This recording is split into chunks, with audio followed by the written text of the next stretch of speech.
as they instructed us to do and not put our emotions into this. But one of the jurors charged with deciding the fate of accused murderer Deontay Rizillas says that's exactly what happened in the jury room.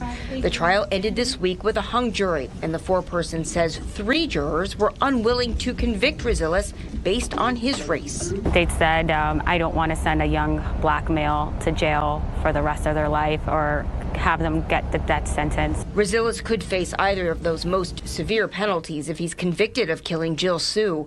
Prosecutors say Rizillas broke into the 59-year-old's Davie home intending to commit burglary, but when he found her inside, tied her up and stabbed her 24 times. His DNA found on a knife and inside the home. He was arrested, charged with murder, and 2 years later escaped from the courthouse during a hearing. Investigators tracked him down nearly a week later.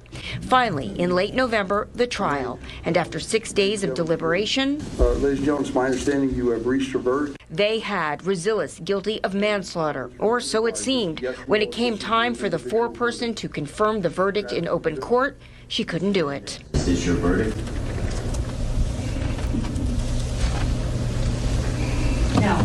I took a deep breath. I'm staring at the judge and at the clerk, and we're locking eyes, and I'm looking at each of one of them, and they're just waiting for my verdict of either yes, I agree, or no, and I just couldn't, and that's why I said no. She said most of the jury was ready to convict Rizillas of at least second-degree murder, but 3 refused because the defendant is black. They compromised on manslaughter, but she said she had a pit in her stomach and she changed her mind. Returning to the jury room, she said she was cursed out, even threatened. You guys keep saying a young black man. I don't see race. I just see a human being.